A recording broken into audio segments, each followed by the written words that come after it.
사도행전 19장. 아볼로가 고린도에 가 있는 동안 바울은 높은 지역을 거쳐 에베소에 이르렀다. 거기서 몇몇 제자들을 만난 바울은 먼저 이런 말부터 꺼냈다. 여러분이 믿을 때에 성령을 받았습니까? 여러분이 하나님을 머리에만 모셨습니까? 아니면 마음에도 모셨습니까? 그분이 여러분 안에 들어오셨습니까? 성령이라니요. 하나님이 우리 안에 계신다고요? 그런 말은 처음 듣습니다. 그럼 세례는 어떻게 받았습니까? 바울이 물었다.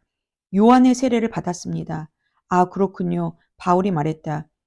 요한은 자기 뒤에 오실 분을 받아들이도록 사람들을 준비시키기 위해 세례를 베풀었습니다. 그 세례는 과거와는 전혀 다른 삶을 살라는 요청이었습니다. 뒤에 오실 분은 바로 예수이셨습니다. 여러분이 요한의 세례를 받았다면 이제 진짜 세례인 예수를 맞을 준비가 된 것입니다.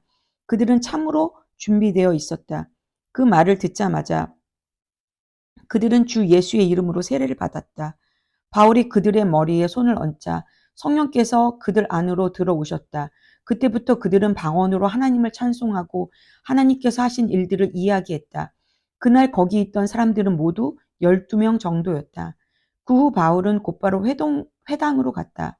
그는 석 달 동안 자유로이 회당에 드나들며 최선을 다해 하나님 나라의 일을 생생하고 설득력 있게 제시했다. 그러나 그때 그들 가운데 일부가 그리스도인의 생활 방식에 대해 악한 소문을 퍼뜨리는 바람에 회중 사이에 저항이 생기기 시작했다. 바울은 제자들을 데리고 그곳을 떠나 두란노 학교를 열고 날마다 거기서 강론했다. 그는 2년 동안 그 일을 하면서 아시아에 있는 모든 사람, 유대인뿐 아니라 그리스 사람까지 주의 메시지를 들을 수 있도록 충분히 기회를 주었다. 하나님께서 바울을 통해 강력하고도 비상한 일들을 행하셨다. 그 소문이 퍼지자 사람들은 바울의 살에 닿았던 옷가지, 곧 손수건과 목도리 같은 것을 가져다가 병자들에게 대기 시작했다. 그것을 대기만 해도 병자들이 깨끗이 나았다. 귀신을 축출하며 떠돌아다니는 몇몇 유대인들이 마침 시내에 와 있었다. 그들은 그 모든 일이 바울의 술수련이 생각하고 그 일을 자기들도 한번 해보았다. 그들은 악한 귀신의 피해를 입은 사람들에게 주 예수의 이름을 대면서 말했다. 내가 바울이 전하는 예수로 너희에게 명한다. 유대인 대제사장인 스게와의 7 아들도 어떤 사람에게 그렇게 하려고 하자 악한 귀신들이 이렇게 되받았다. 내가 예수도 알고 바울도 들어보았지만 너희는 누구냐? 그때 귀신 들린 자가 포악해지더니 그들에게 뛰어올라 그들을 마구 때리고 옷을 찢었다. 그들은 옷이 벗겨진 채 피를 흘리면서 있는 힘을 다해 달아났다. 곧 이 일이 예배소 전역에 있는 유대인과 그리스 사람들에게 알려졌다. 이 일의 배후와 중심에 하나님이 계시다는 인식이 퍼져나갔다. 바울에 대한 사람들의 호기심은 점차 주 예수를 높이는 마음으로 바뀌어 갔다. 그렇게 믿게 된 많은 사람들이 자신의 정체를 밝히고 은밀히 행하던 마술에서 완전히 손을 뗐다. 온갖 종류의 마술사와 점쟁이들이 마술책과 주술책을 가지고 나타나서 그것들을 전부 불태워 버렸다. 어떤 사람이 그 값을 계산해 보니 은화 5만이나 되었다. 이제 에베소에서 주님의 말씀이 최고이자 대세인 것이 분명해졌다. 이 모든 일이 있고 나서 바울은 마게도니아와 아가야로 이동했다.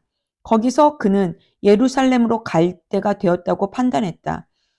그는 이제 나는 로마로 갑니다. 내가 로마를 꼭 보아야겠습니다 하고 말했다. 그는 자신의 조력자 가운데 디모데와 에라스도 2사람을 마게도니아로 보내고 얼마 동안 아시아에 머물면서 남은 일을 마무리했다.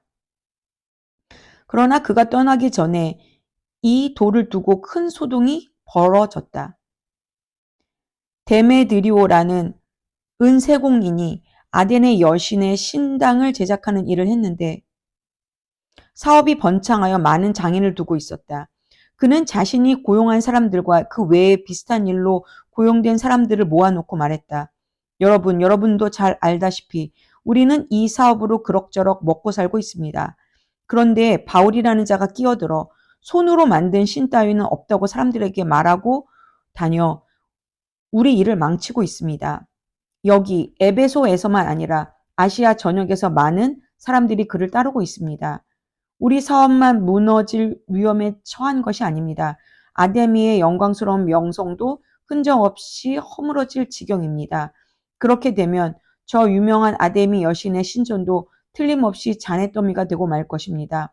온 세상이 우리 아데미를 숭배하고 있으니 이것은 단순히 한 지역만의 문제가 아닙니다. 이 말에 사람들이 격분했다. 그들은 거리로 뛰쳐나가면서 에베소 사람들의 위대한 아데미여, 에베소 사람들의 위대한 아데미여 하고 소리쳤다. 그들은 온 도시에 소동을 일으키며 경기장으로 우르르 몰려갔다. 가는 길에 바울의 동료 가운데 가이오와 아리스다고 두 사람도 잡아갔다. 바울도 경기장 안으로 들어가려 했으나 제자들이 말렸다.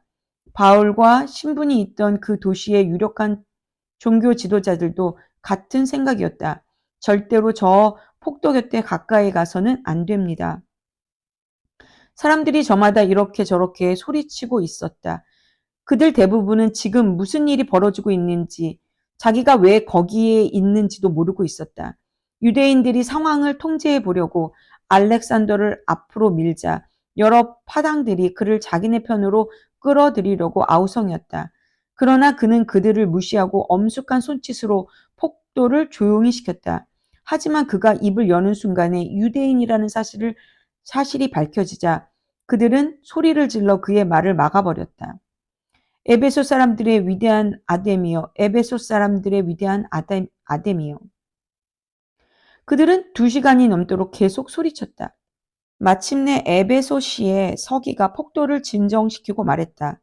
시민 여러분, 우리의 사랑하는 도시 에베소가 영광스러운 아데미와 하늘에서 직접 떨어진 신성한 석상을 지키는 도시인 것을 모르는 사람이 어디 있습니까?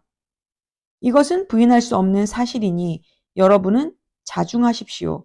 이런 행동은 아데미에게 어울리지 않는 행동입니다. 여러분이 여기로 끌고 온 이 사람들은 우리 신전이나 우리 여신에게 해를 끼친 적이 하나도 없습니다. 그러니 데메디리오와 장인 조합은 민원이 있거든 법정에 가서 원하는 대로 고발하면 됩니다. 그 밖에 고충이 있거든 정기 시민회의에 상정해서 해결하도록 하십시오. 오늘 벌어진 일은 변명의 여지가 없습니다. 여러분은 지금 우리 도시를 심각한 위험에 빠뜨리고 있습니다. 로마가 폭도를 곱게 보지 않는다는 사실을 잊지 마십시오. 그렇게 말하고 그는 사람들을 집으로 돌려보냈다. 아멘.